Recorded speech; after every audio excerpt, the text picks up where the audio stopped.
98% of dudes rapping, they ain't nice as me. 98% ain't lived the same type of life as me. The judge gave me life and damn, they sent me where the life is be. The level forward depth and fight the type of shit they like to see.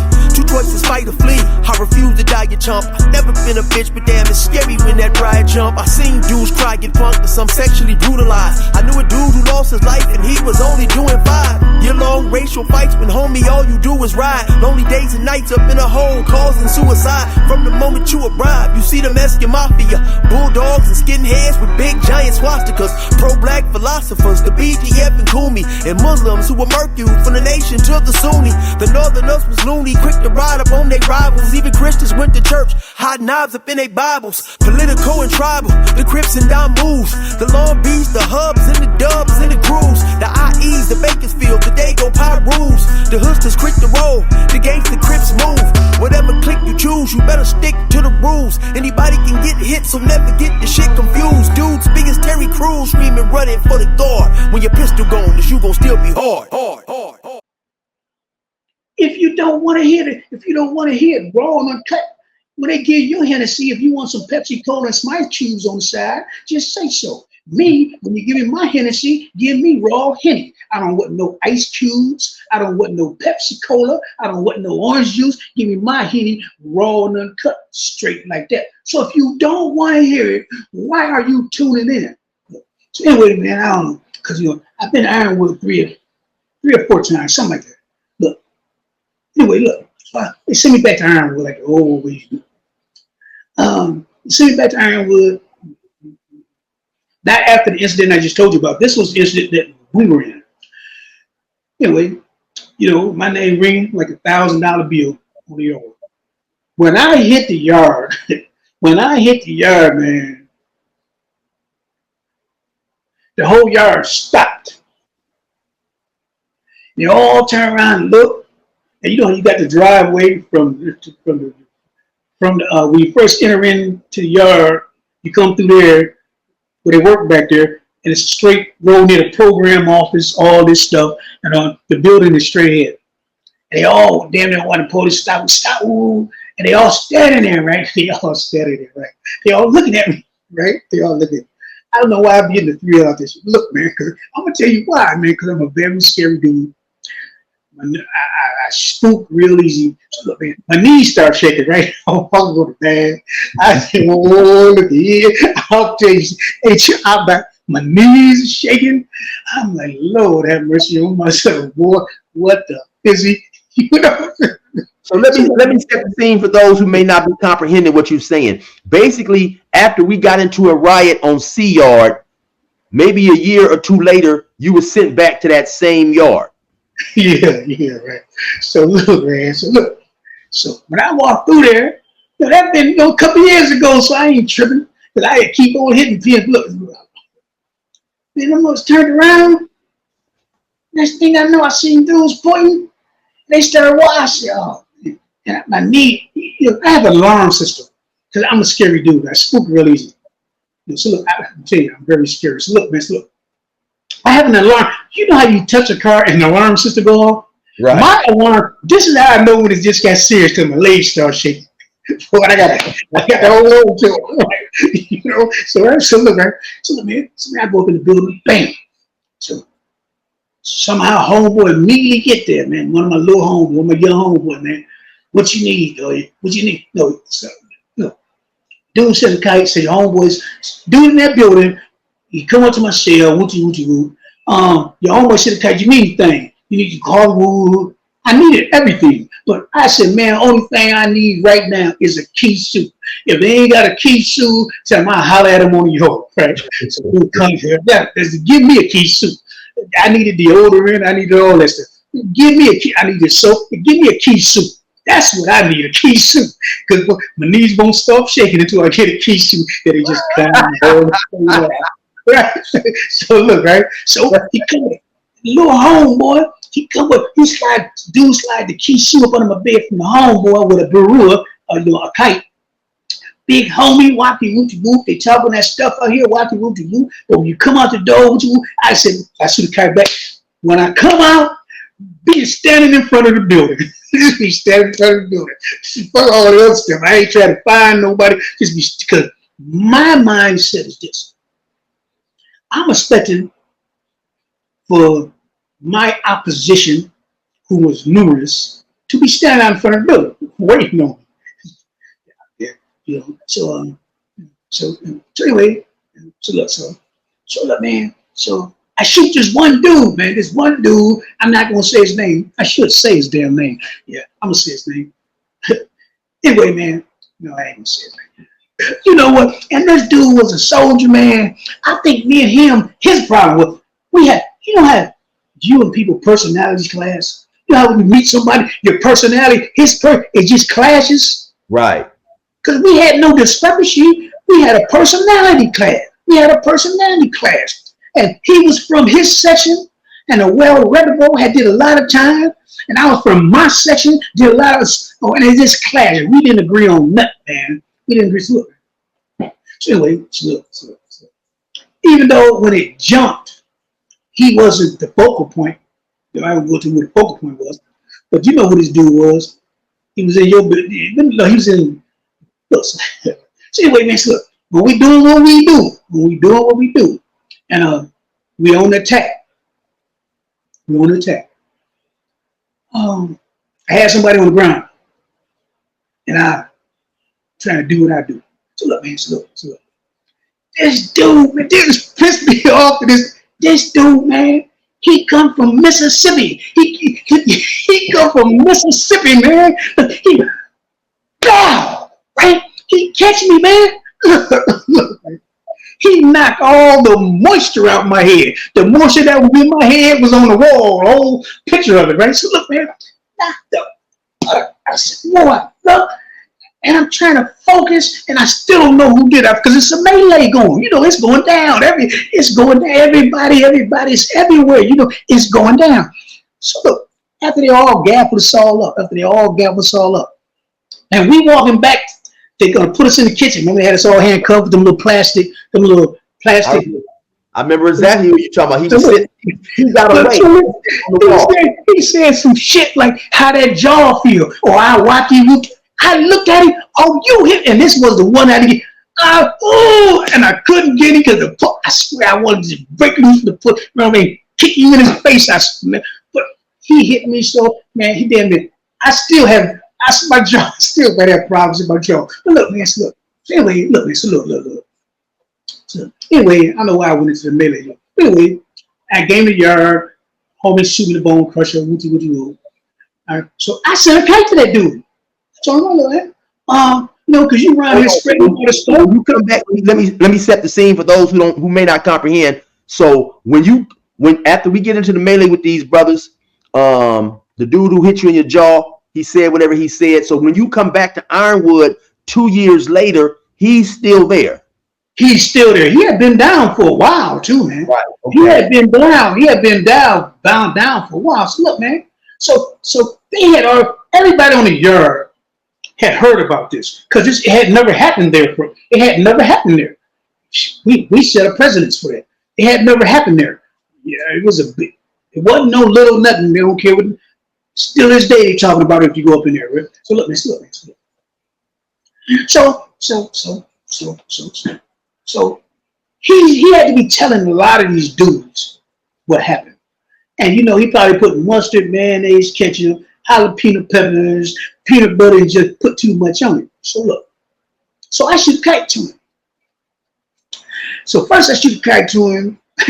You know, I'm talking that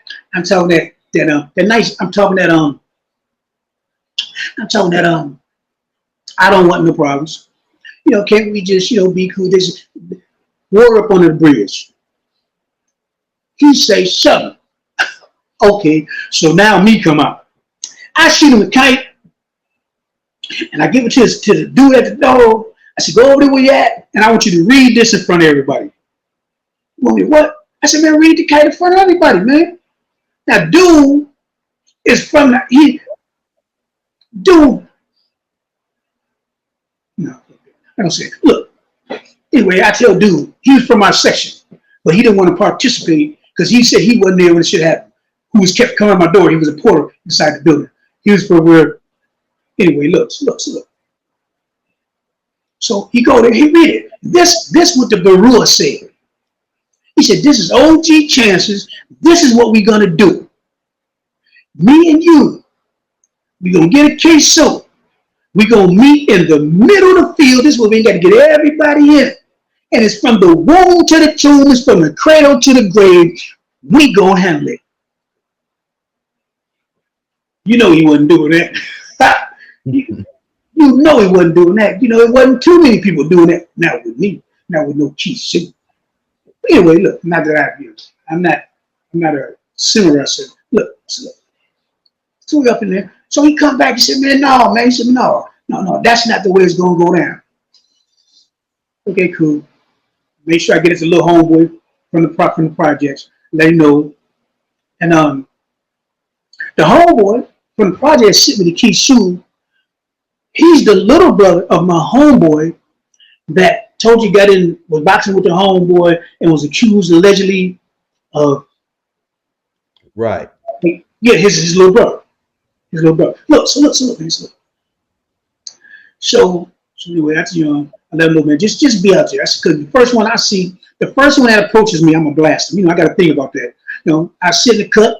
If you approach me, you want some problems. You better don't cross the gun line, boss. Stop at the gun line. Don't cross the gun line. You cross the gun line. You know what happened when you cross the gun line, right? You know what happened, boss, when you cross the gun line. So look, listen. Sure enough, they come in there. They wait for the yards and they come get me. They gap me up. They don't take me to the hole though. They take me to the other yard. So I asked them, "What's going on, man?" All type of kites was dropped. All type of kites. So look. So I still got my key suit. They don't pat me down. And that's it. I hit the yard. I hit the other yard. Right? So I walk on the yard. Showing up. I see dudes looking.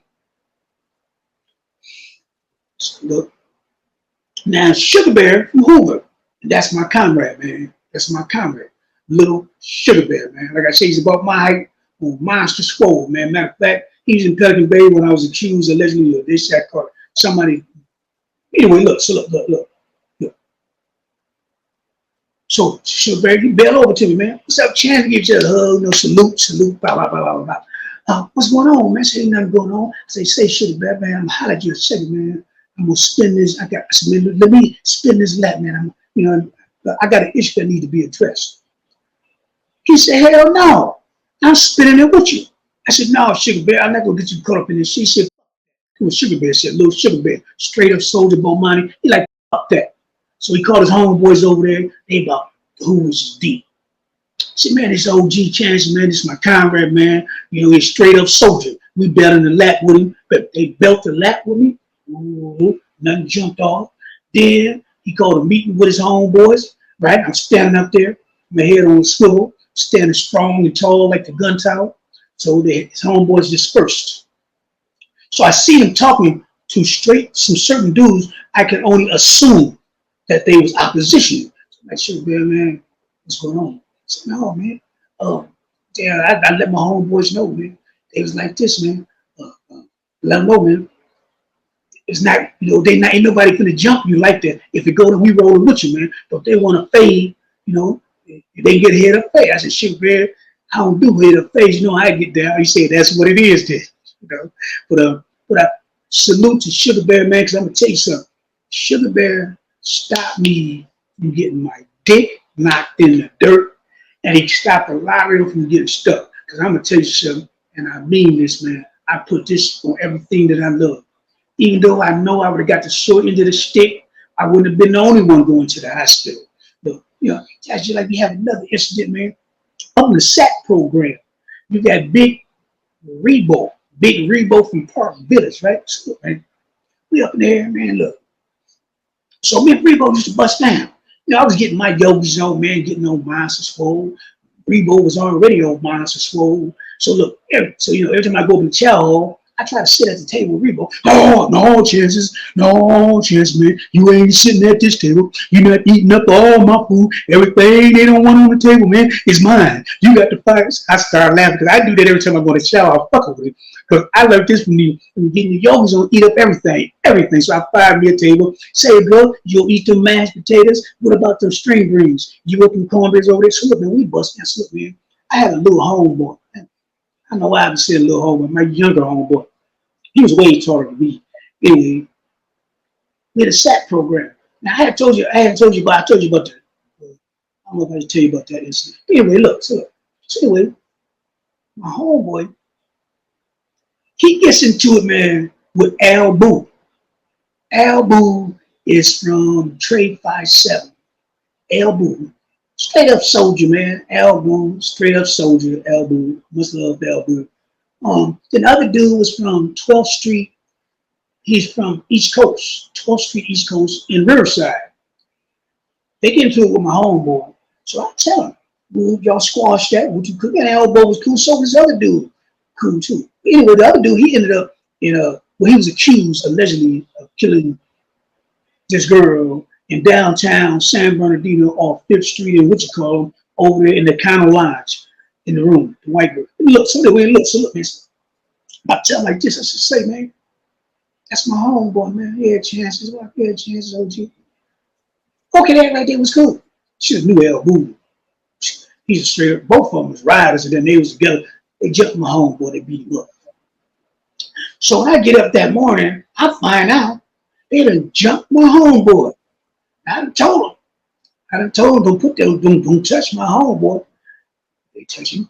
Okay, they did what they did to him. Get my bone crushed. So when I go out to the yard, all the keyways is out there. You know, the keyways is out there. You know what I mean? They kind of, but the majority of them was kind of siding with El Boo and dude from 12th Street, even though I'm a keyway too, but it's IE on mine, and when I hit the pin, it's straight black rag. You know, but look, man, look. So they over there, so look. So sure enough, Rebo pull up. Big Rebo from Park Village. Say, cuz, what's happening, cuz? So I explained to Rebo, what's happening, man? So he looked at me, man. He said, say, hold up a second, man. So he called him over there. So I'm getting ready. I'm finna blast, dude. I'm finna blast, dude. Look, he grabbed my hand and no, we ain't having that. No, man. So he broke down the science behind it, and nothing happened, man. You know, Big Rebo. So for those who don't know who Big Rebo is, Big Rebo, rest in peace now, but he was a very well respected OG Compton Crip, right? Yeah, that's what Big Rebo is. My thing is this, man.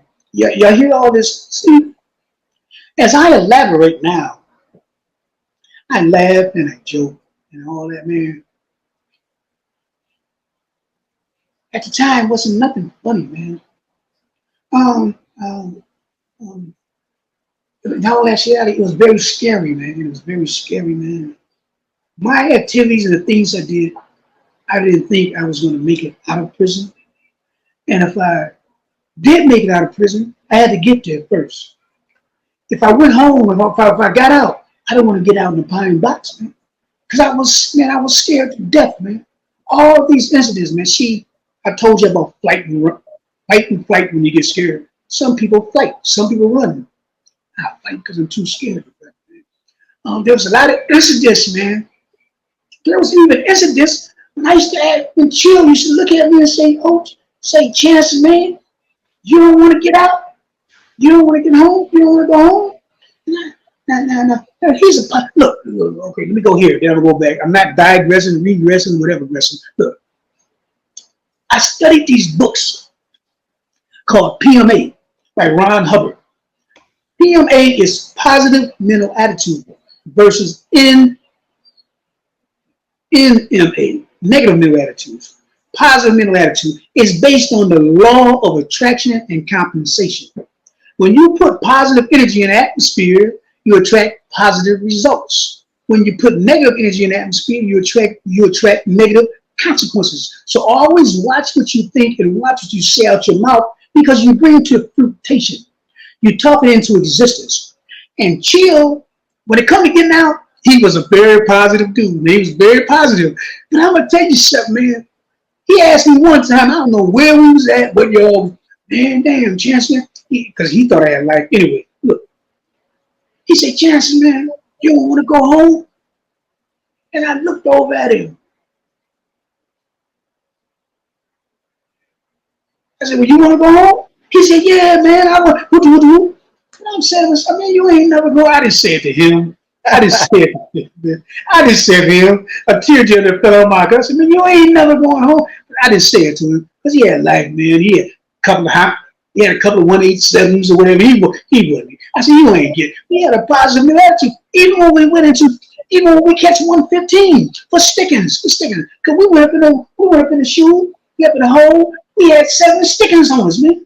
There's seven people we was accused allegedly of participating in 7 people got stabbed. So, man, he be up there, he going over he asked what paperwork, he got all this paperwork, he going over his paperwork, like the little school professor, he going over his, and I'm sitting there, man, I'm trying to do, I got any more chips left, got me a cup of coffee, I'm not looking at nothing because I ain't gonna beat nothing, I ain't never beat it.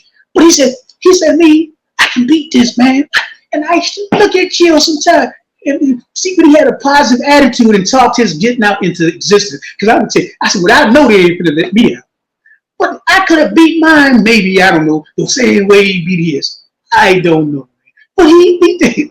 And guess what? Everybody, all the homeboys ended up going back to the yard. Of course, I went to the shoe. Why they was always sending me to the shoe thinking I don't know. But look, yeah. Let me talk about that real quick for a minute. I remember we was in the hole. We had got caught up in that riot, and we finally got the reports. And they had me, it was about 4 or 5 different officers telling different stories about me. One officer had me in front of 1 building. One officer had me in front of 4 buildings next to a knife. You had 4 or 5 officers said they had maced me and a few of my homies, and they had maced the dudes we was fighting against. And all of that was untrue. Anytime you get maced in prison, they have to decontaminate you. And of course, they have to document that and all that old type of stuff. And so I'm looking at all these various reports and these lies, and police is saying they maced me 3 or 4 times and we still kept fighting. And yeah, I said, Chances, I can beat this. And I remember you was like, oh man. And I said, Chances, they lying. And your attitude was they always find us guilty. The police always gonna lie on us because of course the 115s that are wrote by the officers from the yard are being heard from a lieutenant. So it's like, they're all in the same game. But I ended up beating that 115. Hey, but let me tell you what I go into, what I do. I use my old same thing I always do. My thing, let me get me some paperwork from some of these dudes, kid. So, of course, what's your defense? I want to call them all as a witness. So they said, we're not calling nobody as a witness. You're guilty. This is what they call me, man. Or if they did call them, dudes denied, whatever. But I know that's what I expert. But this is what they said to me. They called me a sociopath, whatever the hell that is. Some type of psychotic, I don't know what that is. And they called me a sophisticated criminal. They said that they used the word, it wasn't charisma, but something that I was able to get. People listen to me. But anyway, of course, they sent me to the shoe. But I was going somewhere with that, man, for the strategy. Anyway, go ahead. Chief. Okay, so let me take you to a time back on Sea Yard, maybe a couple of months before this incident happened that we ended up going to the hole for. We had a homie on the yard, and you ended up DPing this dude, knocking him smooth out. Okay, yeah, let me go into that, man. Because let me go into that, man. Let me explain this, man. Because people get the wrong impression, man. Look, I don't put my hands on the homeless. I don't do that. It happened, but I don't put my hands on the homeless.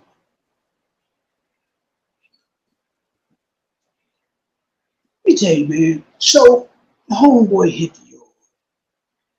The homeboy may have had a mental deficiency, So when he first hit the yard, man, like I do with everybody, I gave them the indoctrination of how we getting on the yard, man.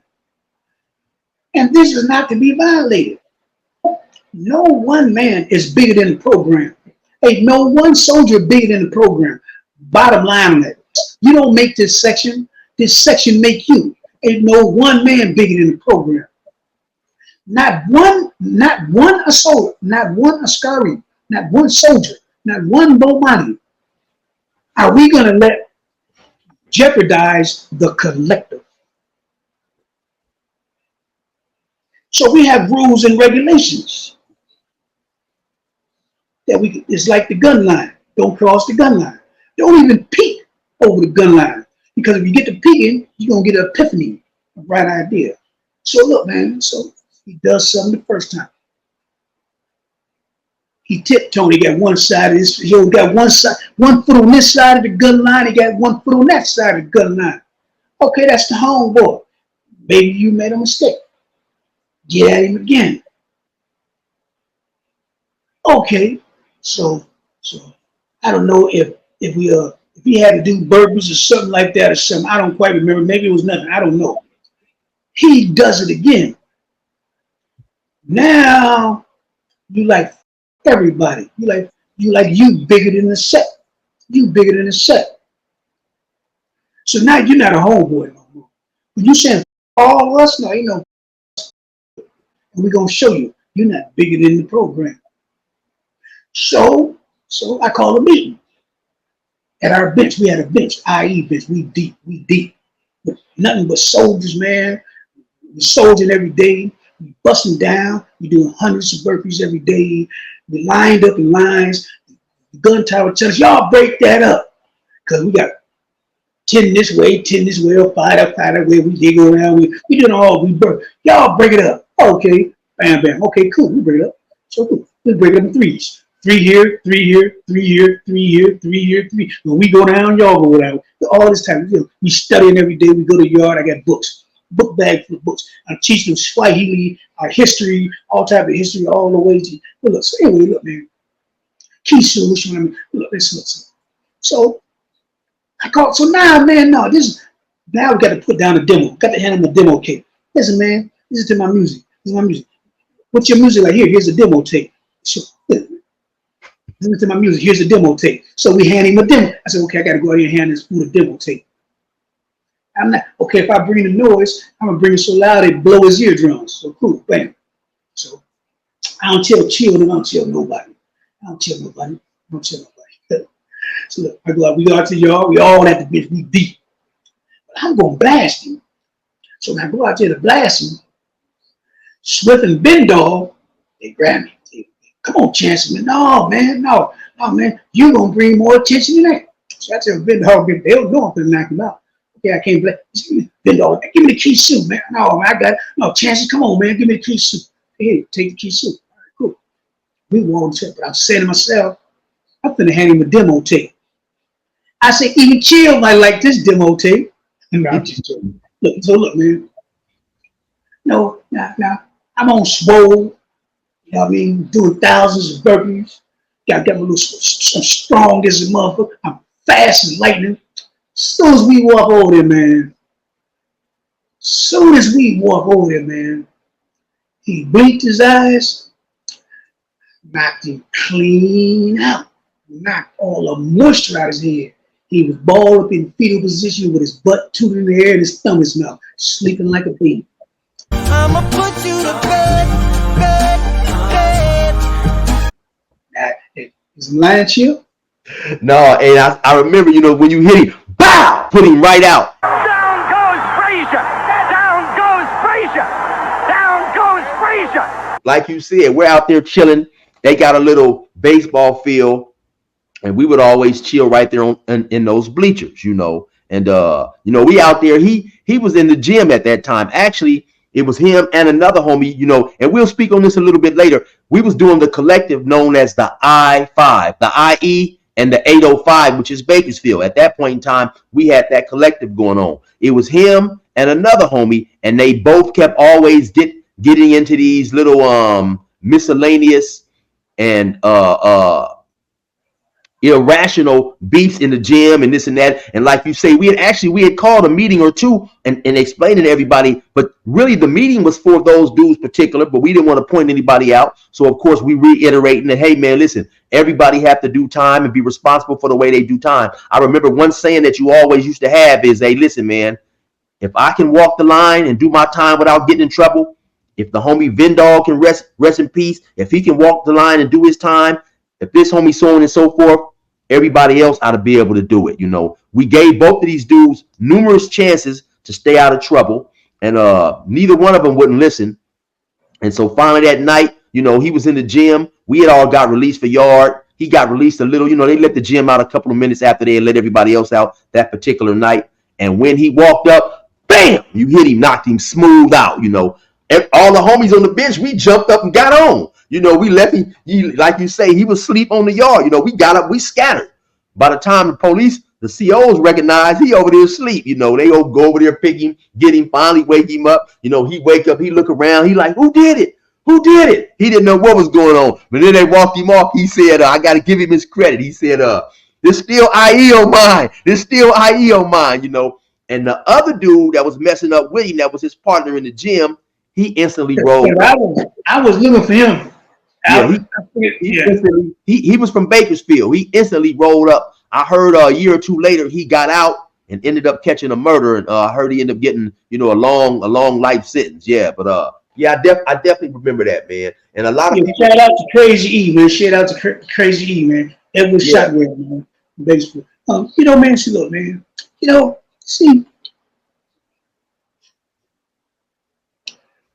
structure, man. When you're dealing with a bunch of alpha male, structure is very important, man. Discipline is a must, because without structure, man, and discipline, you have straight chaos. And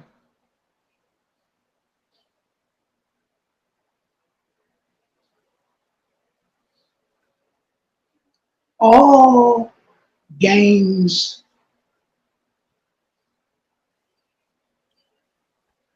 organization, sections, sets, cadres are military units. So now, when you have a black alliance that are against the black oppositions, each section is a unit. And if there is no discipline and no structure within that section is a liability, not an asset. And within that, and so if that section is, so now within that section, so now you have a section. If you don't keep the soldiers in this military unit structured and disciplined, if there's somebody who's not structured and disciplined, he's a liability. He's a danger to the whole unit. Most definitely. You know, so let me ask you a question, Chances. In your experience, I know because you went to prison at a different time period when there was more racial wars than when I went in.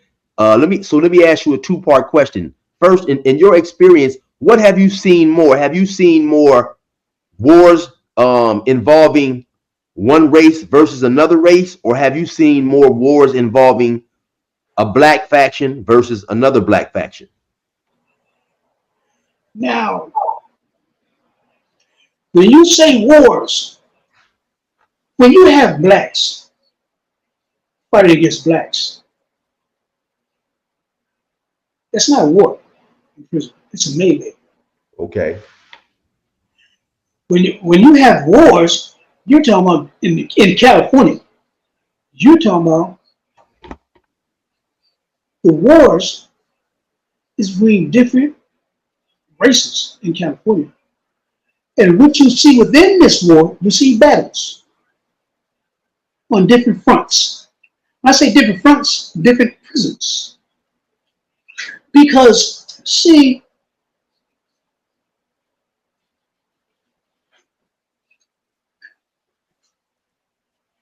okay, let's go here. Let's go. Now look, the viewers, stay with me on this. Don't let me lose you on this. Really can't. First of all, I'm a very biased person. Let me say this because y'all gonna say it anyway, because I am. Look, this is that. Look, let's just follow me like this. I'm going to three things. I'm going to two. I'm going to two. This political philosophies and ideologies is what govern the world. So I'm gonna go into two. I'm going to two. And both of them I might lose you. So stay with me, man. Just stay with me. Stay right here. So look, man. First, I'm going to the Hegelian dialectic. The Hegelian dialectic was created by Friedrich Hegel, not Friedrich Nietzsche, Friedrich Hegel. The Hegelian dialectic. It consists of three parts. You have a thesis, an antithesis, and a synthesis. A thesis is a proposition that's backed by facts. You have an antithesis, which is a contradiction of that thesis, but it's also backed by facts. Then you have a synthesis, which is a higher level, a combination of both a higher level of truth. Now, here's an example. Let me give you an example. I'm gonna take this bottle. You see this bottle? Now watch this bottle. The water is right here. It's in the middle. The water. Let's say it's water here. It's in the middle. You give me your thesis. This is your thesis. And you got it backed by facts. You got the measurements. Your thesis is that jar is half filled. And you give me the facts to prove it. So I give you my antithesis, which is a contradiction of your thesis. I say it's half empty. And I give you the facts to prove it. How can that be? How can both of it's a paradox? How can that be? It's a paradox. How can that be? You say it's half empty, I say it's half filled. Now let me give you the synthesis, the higher level of truth. In all actuality, the bottle is half filled and it's half empty. So a lot of times when you get in a conversation with a person, and it's a heated debate, you're both saying the same things, but coming from a different direction or narrative, or it's called a paradox. It's y'all saying the same thing, but it's a paradox is a contradiction that's true. Don't quote me on that. That's just what popped in my head, but I think that's what it is. Now look, here's the other one. This is by Dr. Francis Cress Welsing. Now, this is by Dr. Francis Cress Welsing. Now, I said that first one for a reason. Here's the second one. Speaking on wars and stuff like that. Speaking on wars and stuff. Look. Dr. Francis Cress Welsing.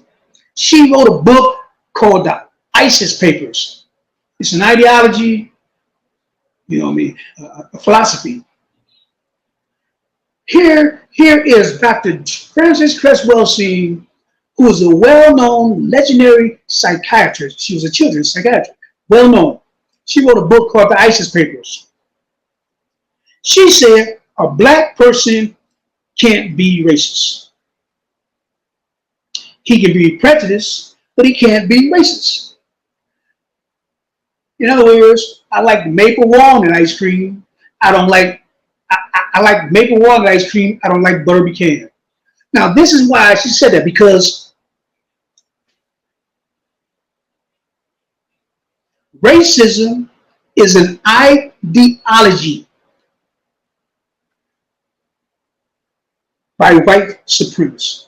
Now, what is it? Racism is whites' vast domination over people of color. Black, brown, red, yellow, and so on. Why? For genetic survival. Why? Because they're going extinct. Now watch this.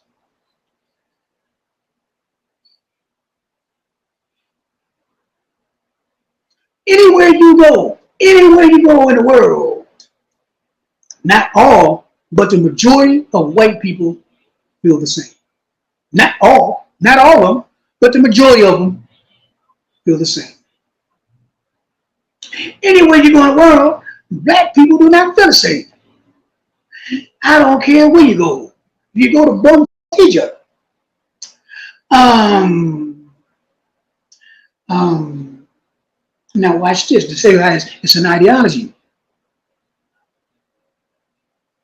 All white people are not racist, but all races are white. All races are white. Now listen to me. All white people are not racist, but all races are white. So now you might say, well, listen, he said wooty whoop, what? Listen what he said. Look, now I just told you about the Hegelian. I just told you about the Hegelian dialectic. Now, and I'm gonna let y'all digest that. Just digest. Get at me in the comments. Come on with the trolls, and you just come with it. Come, Anyway, getting back to it. Look. Wars. The most wars that I've seen, and I was in many battles in the war, was between blacks and Mexicans. And don't get me wrong, we always in wars with whites. But the majority of wars I was in was between blacks and Mexicans. And a lot of the time, man, as allies, the whites would assist the Mexicans in some shape, form, or fashion. In some shape, form, or fashion. I'm talking the Southern Mexicans. I don't know what's happening now. And just like the North Daniels, I have been in alliance and have been in many wars where the North Daniels have assisted me. They have assisted me, and I have assisted them. You better bet it. So look, man. So now I can't speak on Sereno's politics, North Daniels politics, the Woodpile, A, B, M, A. I can't speak on theirs. And I'm not going to speak on it. But I can tell you about the facts that occurred, but I'm not going to speak on it. I would be out of pocket with myself. Because I'm not part of the organization. So I can't speak on that. And so getting back to the black on black question, have you seen many or a lot of melees that were black on black? I've seen, actually, melees. I've seen a few. Have I seen black on black violence? I've seen a lot of that. I've seen a lot of black on black violence, but not when it came to their whole sections. No. I've seen one-on-ones. I've seen a couple of them, but I've seen a lot of black on black violence. But as far as the black on black melees, not a lot of them. You said you bout that life, but we don't see the shit you own, and will you still be stepping when your pistol gone? Ain't no Dracos or Fofos, and you will not be saved by the COs. Sometimes it's not even safe when the doors close. Just knife play and hand-to-hand combat in a land where it's never calm at. Fake tough guys and actors sometimes get forced to put their boxers on backwards.